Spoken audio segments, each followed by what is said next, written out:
Hello, and welcome to Vintage Horror Movies, where we provide commentary, analysis, and criticism of older horror movies.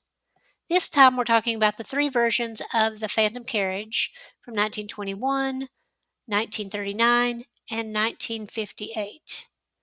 The 1921 version is a Swedish silent movie. It's directed by, screenplay by, and starring Victor Sjostrom, based on the book The Wagoner by Selma Lagerlöf. And in Swedish, that's Korkalen, Korkarlen. The cinematographer is Julius Jansson. Victor is played by David Holm. Oh, no, sorry. Victor plays David Holm, also starring Hilda Bjorkstrom as Anna, his wife, Tor Svensberg as George, Astrid Holm as Edith. The runtime is 107 minutes. The movie was released in the US as The Stroke of Midnight and in the UK as Thy Soul Shall Bear Witness. Then the second movie is a French movie from 1939. It's called, translates to the Phantom Wagon. In French, it's Le Chariot Phantom, directed by Julien de, Devavier, starring Pierre Fresnay, Marie Belle, and Micheline Francais. Art director Julius Krauss. And it was due to be screened at the first Cannes Film Festival, but canceled due to the outbreak of World War II. And then lastly, we have a Swedish remake from 1956, The Phantom Carriage. It was entered into the 9th Berlin International Film Festival, directed by Army Madison, starring Edvin Adolfsson as George, Anita Bork as Mrs. Holmes, Benjit Bergskog as Gustafsson, and George Fant as David Holm. And again, sorry for butchering those names. Where to find these movies? There are 3 copies of the first movie on the Internet Archive, 2 from the Criterion Collection, and 1 Polish version. It's also on the Criterion TV channel. I personally don't have a subscription, but it looks like you get 7 days free, and then it's $11 per month after that. It's also currently free on the Classic Film Time channel, but there are no English subtitles.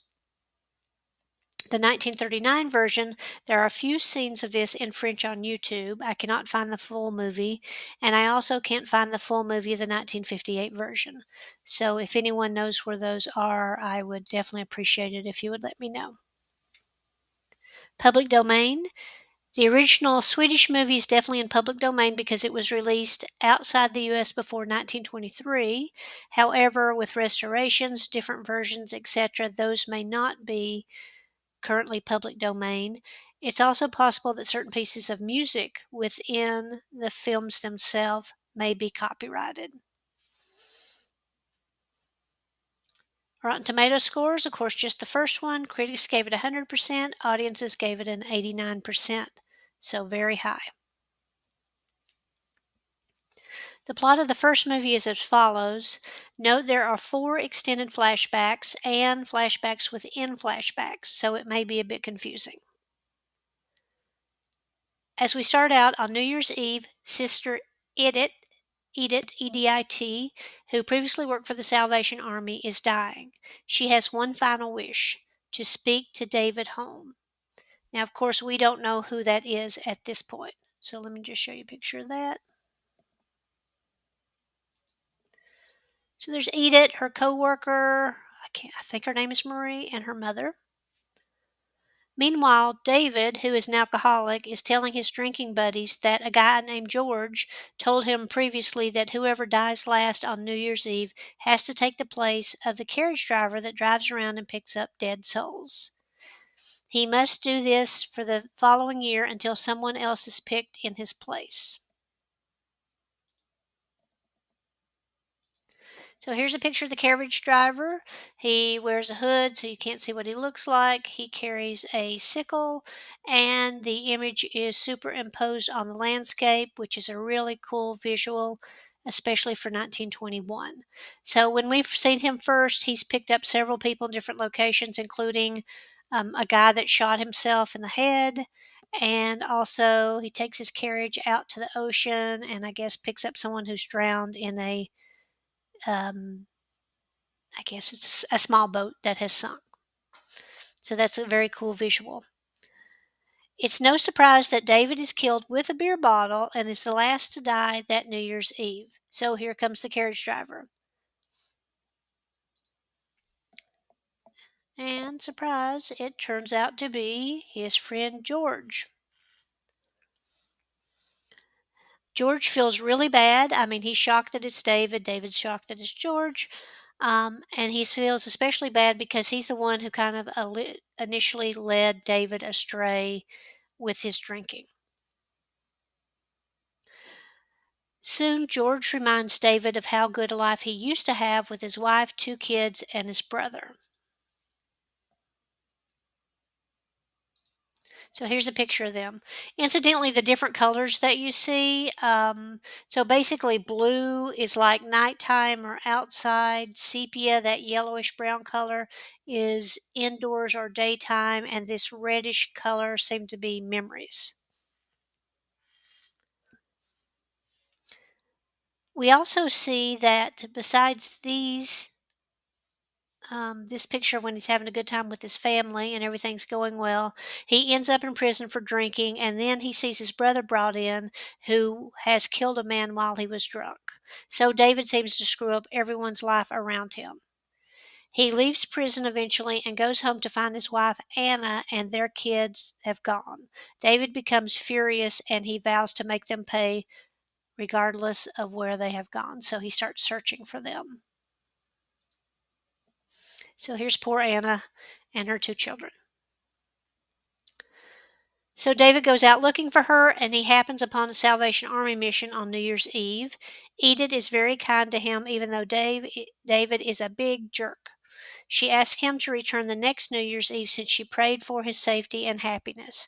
And apparently Edith is also in love with him. So Edith, poor Edith.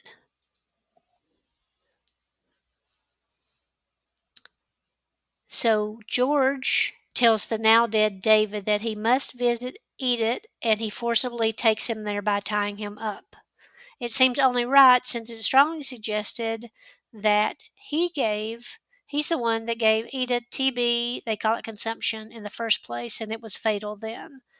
So Edith can see George, who's the Grim Reaper character, but she could not see David at the beginning since he's in ghost form.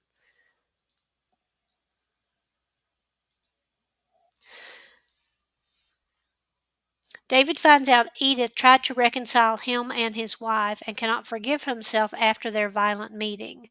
We then see in a flashback that David, having found out where Anna was, tries to break down her door with an axe. And there'll be more on that a little bit later. But here's the scene. And scares her and the children to death. After finally seeing David, Edith says she can die in peace, and George says someone else will be around to pick her up later. Next, David is shown that his wife Anna is also dying of consumption, which again, probably David gave to her.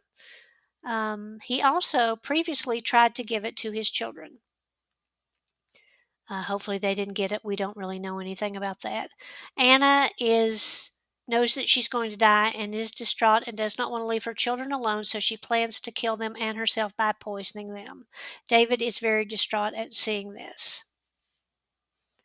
And then he begs someone to help him or God to help him, just anything. He's actually, it's the first time we've actually seen he's had some feelings. So just then, David regains consciousness in the graveyard where he was hit over the head with the bottle. So it turns out he is actually not dead. He rushes to Anna's house and manages to stop her before she offs herself and the children. David promises to turn over a new leaf. He starts crying, and this greatly affects Anna, and she starts crying, and she believes that he is truly on his way to redemption. This is actually a very touching scene. I tried to find a photo of it, but I was not able to, so I thought that scene was very well done. And that's the end of the movie. Will David continue on his new path? I hope so. Will Anna live? Well, she got TB. Probably not. but I guess you never know. And hopefully the children don't have it. But at least David has learned his lesson. So, on to some trivia. Obviously, it's about the first movie. So, the original is often considered the best film in Swedish cinema history, and Victor Sjostrom is considered the father of Swedish cinema. Pioneering techniques used in the original movie include the double exposure to simulate the ghostly carriage and the driver. It is also one of the first movies to make an extensive use of flashbacks, which I said previously there are 4 flashbacks and flashbacks within flashbacks here. The film uses filtered light and pools of darkness to create a dinginess that is indicative of poverty and death. And I've already told you about the tinting between the blue, orange, or red. The film has been called a morality tale and is about redemption, karma, selfishness, sacrifice. Is it a horror movie? Technically, obviously there's not that much horror going on here, but there really wasn't even a horror category back then. So, one great thing about this movie is the acting is much better here than in other silent movies I've seen. They don't make sweeping gestures that people, from theater days can see in the back of the theater. And the final act, as I said, really has a lot of emotion. I think they did a great job. Sjostrom made 5 films based on the works of Selma Lagerlöf, and she was a Swedish woman, she was the first woman to be awarded the Nobel Prize in Literature. The story of the Phantom Carriage is based on Swedish folklore, which I admit I did not know anything about until reviewing these movies. It's very similar, in story structure to A Christmas Carol, which Dickens published in 1843. So I guess Phantom Carriage does to New Year's what A Christmas Carol does for Christmas. The original movie had major influences on the work of Ingmar Bergman, which we'll talk about in another episode. And Bergman's The Image Makers from 2000 is a historical drama about the making of the Phantom Carriage. Bergman and Sjostrom appeared in Bergman's own masterpiece called Wild Strawberries from 1957. This was Sjostrom's last acting gig. In this movie, he also portrays a man who's looking back on his life.